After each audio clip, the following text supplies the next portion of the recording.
মোৰ শ্ৰদ্ধাৰ বামুণা বাইমাতৃ সমস্ত দিহানাম সংৰক্ষণ মঞ্চ অসমৰ প্ৰথম প্ৰতিষ্ঠা দিৱস প্ৰথম বাৰ্ষিক অধিৱেশন আমি কামৰূপ জিলাৰ অন্তৰ্গত ৰঙিয়াত শ্ৰীমন্ত শংকৰদেৱ সংঘ ৰঙিয়া জিলা শাখাৰ নামঘৰ প্ৰাংগণত দুদিনীয়া কাৰ্যসূচীৰে আমি উদযাপন কৰিব বিচাৰিছোঁ। আমাৰ দুদিনীয়া কাৰ্যসূচীত ইতিমধ্যে আমি বিভিন্ন কাৰ্যসূচী ৰাখিছোঁ। আমাৰ দ্বিতীয় দিনৰ মুখ্য কাৰ্যসূচী 2000 আইমাতৃ সমস্তই দিহানাম পৰিৱেশন কৰিব আৰু এই আইমাতৃ সমস্তক আমি আদৰণি জনাইছোঁ। আমাৰ ৰঙিয়া জিলাৰ ওচৰে পাঁজৰে আৰু যিসকল আইমাতৃ সমস্তই নাম নিজৰ অঞ্চলত নাম পৰিৱেশন কৰি আছে তেখেতসকলক আমি একটা সহযোগ কৰাৰ কাৰণে আমি সেৱা জনাইছোঁ। কাৰণ আমি দিহানাম সংৰক্ষণ মঞ্চ এটা শক্তিশালী অনুষ্ঠান, বৰ্তমান সময়ত প্ৰচাৰ প্ৰসাৰ যথেষ্ট হৈছে আৰু এই শক্তিশালী অনুষ্ঠানটোক দিহানামক প্ৰণালীবদ্ধভাৱে একত্ৰীকৰণ কৰাৰ কাৰণে যি মহান উদ্দেশ্য আৰু লক্ষ্য আমি হাতত লৈছোঁ, সমগ্ৰ অসমতে দিহানামৰ প্ৰণালী আৰু সংবিধান প্ৰণালীবদ্ধভাৱে আমি একত্ৰীকৰণ কৰাৰ কাৰণে আমি দিহানামক আগুৱাই নিয়াৰ স্বাৰ্থত আমি আগবাঢ়ি আহিছোঁ। আৰু এইবাৰ আমাৰ অধিৱেশন প্ৰথম অধিৱেশন ৰঙিয়াত হ'ব।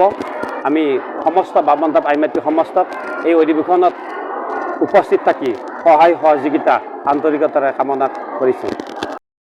অসম দিহানাম সংৰক্ষণ মঞ্চৰ আমাৰ কামৰূপ জিলাৰ আতিথ্যত ৰঙিয়াৰ বৰনামঘৰত জিলা বৰনামঘৰত এই দিহানামৰ প্ৰায় 3000ৰো ওপৰৰ আইসকলক একত্ৰ কৰি বাণী পাঠক বাপৰ পৰিচালনাত ইয়াত দিহানামৰ প্ৰশিক্ষণ চলি আছে।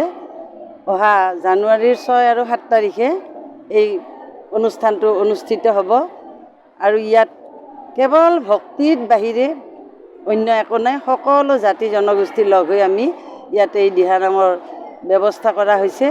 ইয়াত তাৰমানে এনেকুৱা এটা বিশেষ অনুষ্ঠানৰ কথা নহয়, ইয়াত সৰ্বধৰ্মৰ লোক আছে, আইসকল আছে। গতিকে আমি ঈশ্বৰৰ ওচৰত প্ৰাৰ্থনা জনাইছোঁ আমাৰ যাতে হেৰাই যোৱা দিহানামৰ আটাইকেইটা দিশে আমাৰ এই মঞ্চৰ যোগেদি আমি অসমত ভালকৈ সংৰক্ষণ কৰিব পাৰোঁ। আৰু গুৰুজনাৰ বস্তুসমূহ এতিয়া এনেকুৱা চেডেলি ভেদেলি হৈ আছে য'ত মানুহে বুজিয়ে নাপায় দিহানাম কি, ঘোষানাম কি, মাধৱ পুৰুষৰ ঘোষানাম কি। সেইকাৰণে আমাৰ এই অনুষ্ঠানৰ আয়োজন কৰা হৈছে। ইয়াত সদৌ অসম ভিত্তিত সকলো ৰাইজ মিলিত হৈছে, কিন্তু কামৰূপ জিলাৰ বৃহত্তৰ কামৰূপ জিলাৰ আতিথ্যত এই অনুষ্ঠানটো বৰনামঘৰ আমাৰ ৰঙিয়া জিলাৰ বৰনামঘৰত ইয়াতে অনুষ্ঠিত হ'ব। অহা 6-7 তাৰিখে যিসকল এতিয়াও গম পোৱা নাই, যিসকল আইয়ে এই নামলৈ অংশগ্ৰহণ কৰিবৰ কাৰণে অহাৰ বাবে আমি সেৱা ধৰিছোঁ। আমি অনুৰোধ জনাইছোঁ আটাইয়ে ইয়াত সহযোগ কৰক আৰু গুৰুজনাৰ ধৰ্ম বস্তুটোক আমি সকলোৱে মিলিত হৈ